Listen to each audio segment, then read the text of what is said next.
Father, and of the Son, and of the Holy Spirit, one God. Dear brothers and sisters, as we know, this season of Lent is a time for developing faith. We prepare catechumens for baptism at Pascha.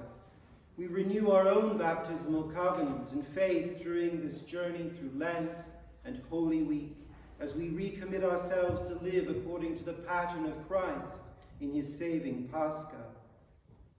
On this, the fourth Sunday of Great Lent, the Gospel story is again about faith, specifically about challenges to faith and its development. We recall, above all, the famous words of the father of the boy, "Lord, I believe, help my unbelief." As we have already been reflecting during this Lenten season, faith is not, as we often think and behave, about certainty of thoughts or beliefs, about holding to particular doctrines, but ultimately about trust, about faithfulness. In this gospel, by saying, "Lord, I believe, help my unbelief," the Father, who is suffering and in tears, isn't saying, "Jesus, I'm operating on about an 85% chance of certainty that you are able to do this, but I'd like you to rev that up to 100%. Rather, as most parents can readily understand, the Father needs help letting go. The situation is out of his control. He needs to trust Jesus with his Son. The man says, in effect, "Yes, I trust you. I'm trying at least. I want to. I'm scared. Help me to trust you completely." The disciples, too, are challenged in their faith. Something has happened. Jesus was away with Peter, James, and John on the Mount of Transfiguration. The others were left behind. And in this experience of trying to help the man and his son, they're not sure what to do, not sure what to believe. Any certainty they may have had has been shattered. This experience of the Father and of the disciples is one that is surely familiar to us all. It's a pattern of life we've experienced ourselves. People believe X about God because they've been taught to. But then something happens. Some new life experience or crisis crosses their path, and now they have trouble believing X. Perhaps Y or even Z are more true. And that process is often marked by fear and uneasiness. And it's made even worse because they get scolded by the religious community for their struggles. They feel very alone. This experience in which the ideas of faith, the beliefs that one has been given, don't match up to our day-to-day experiences is very common today. Of course, it's not new. But it's become all the more common as we emerge from a long period in our Western world or in cultures influenced by hyper-rationalistic Western ways of thinking about everything. In the modern period, Christianity became an intellectual movement, with core values becoming doctrines. These doctrines are ideas, they're thoughts, they're products of generations of battles against other ideas. And when these thoughts of God that we amass, when those thoughts are the only things that count in our understanding of who God is, it leaves little room for valuing or traversing life experience. And yet, life happens.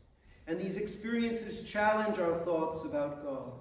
These experiences can come at any time without warning. They can come from anywhere, and we don't script them. And they can be about anything. And those challenging experiences that just happen to us, they end up playing a vital role in our faith. What they do is expose a faith that's on autopilot. A faith that has sat too long in one spot, has become stagnant or overgrown with weeds. A faith that expects that what worked yesterday to cast out demons will work again today. As a result, our experiences change how we think of God, and they do that by challenging our ideas about God. Thus we wind up wrestling with God and adjusting our understanding of who God is and what he's like. And these everyday unscripted experiences, if we pay attention to them, if we let them into our consciousness, they have a way of forcing us to wrestle and struggle with our faith, whether we're ready to or not. And we do need to struggle. For the faithful people of God, it was always thus. The patriarch Jacob was the first to be called Israel after he wrestled with God. Israel means to wrestle with God. And it's the name given to God's covenant people, not only the Israel of the flesh, but also the church, the new Israel. The people who wrestle with God. The people who wrestle with faith, rather than just taking it for granted, rather than simply defending it tooth and nail, truly struggling with it. Jesus tells his disciples they failed in this experience because they lacked faith. This kind, he says, only comes out by prayer and fasting. It comes out by prayer, by real relationship and dialogue with God, by fasting, by real struggle, by hard effort that leaves its trace in the scars and battle wounds of our lives. We need to be open to considering that at any moment our view of who God is and what he is up to in the universe might just be inadequate and in need of adjustment. Maybe, just maybe, our view of God is actually limiting him, which can be hard to hear if you think you're right. Alas, maybe we don't actually know everything. A developing and even a developed faith is not a settled, comprehensive thing where every I is dotted, every T crossed, in a complex belief structure where everything hangs together neatly. Faith, understood as trust and faithfulness, is more an ongoing movement towards God with the expectation that we will always need to struggle with our beliefs. Such a faith is paradoxical, it's unsettling, it's uncomfortable. It's a wrestling match, not signing on the dotted line. Don't get me wrong, this isn't about rebellion or rejection of faith, but it is about real struggle. It's disorienting, it's unsettling, it's frightening, and it's unavoidable. As it turns out, wrestling is absolutely necessary for a faith that wants to grow. Our experiences are calling us out of where we are to encounter the boundless creator of the infinite cosmos. And this God of the infinite cosmos is by definition bigger than we are and out ahead of us. The God of our own image needs to be corrected now and then, and our experiences are what prompt that process. I'm not saying that our thoughts about God are bad all the time, and that we just need to reset them completely when something isn't working for us. But all our thoughts of God are always incomplete and misguided. God, nevertheless, does come and meet us where we are. That's the heart of the incarnation. God with us, where we are, who we are.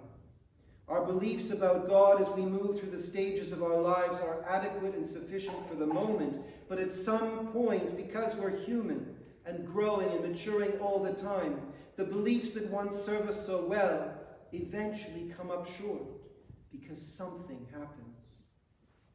Put another way, the problem is not necessarily the beliefs themselves as much as believing those beliefs to be permanent and then ignoring the signals that life gives us to change so that we can be open to God. One of the reasons this process can be so painful is because we've been taught that the essence of faith is to hang on to our ideas for dear life. Few of us are taught that we should expect our experiences to challenge and rock our beliefs over the course of our lives, sometimes slowly, sometimes in a big moment. We've been taught to see our experiences as dangers rather than a summons to grow. And this gets to the heart of that very old, very patristic approach of apophatic theology, of only being able to say what God isn't, about using words like incomprehensible, unknowable, inexplicable. God is always bigger than our thoughts and words can comprehend. We cannot wrap our minds around him. We always have more to explore and learn. We can't keep God or our knowledge of God, our theology, in a box. That's why no matter what we believe or understand, our life experience will upset what we think we know, the ideas we thought we'd settled on. Something happens. What we thought we knew about God is confronted by an everyday experience or crisis that challenges, upsets, or refuses to align with those thoughts. So what happens next? What do we do? We basically have three options. The first option is to hold fast and keep the ideas of faith that we received as they were. We ignore our experience. We explain it away. We try to modify it. We minimize it or something. But we attempt to hold fast, to keep our beliefs exactly as they are, with only minor changes. The second option is to just give up and step away from the life of faith altogether. If this faith doesn't align with what I experience, to heck with the faith. I can't deny what I'm seeing. So I'll step away from faith altogether. And how many people have we known? How many people who simply aren't here today has this happened to? The third option, though, is that we can receive our life experiences with openness and gentleness and curiosity, to see them as gifts, to see them as experiences of God, and allow them to speak to us about how our understanding of God might need to be adjusted.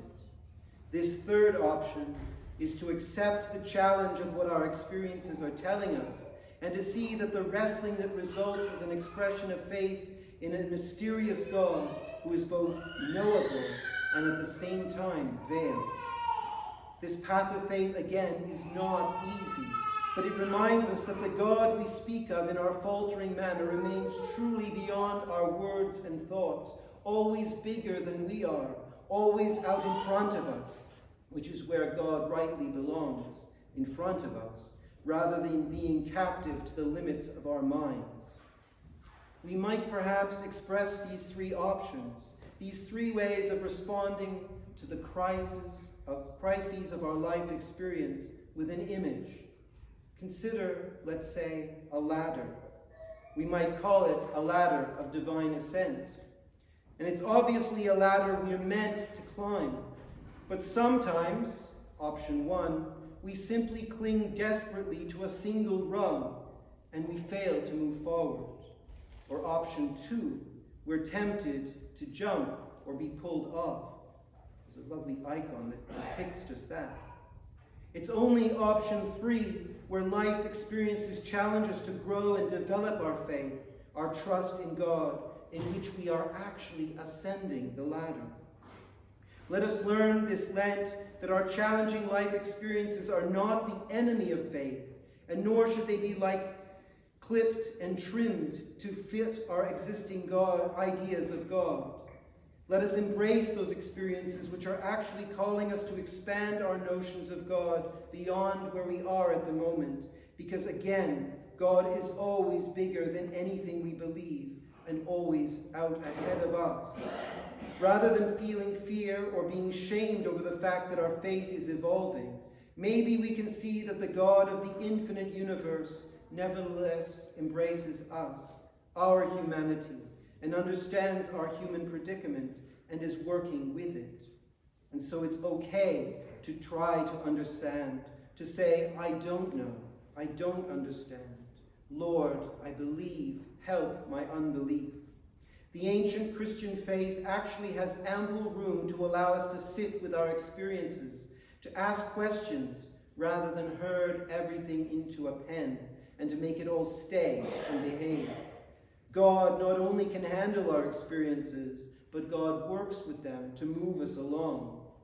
Lord, I believe, help my unbelief.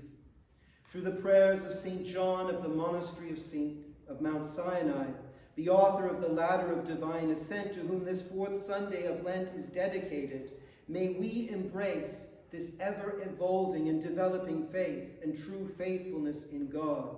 May we know that this kind only comes out by prayer and fasting. May we be Israel. Amen.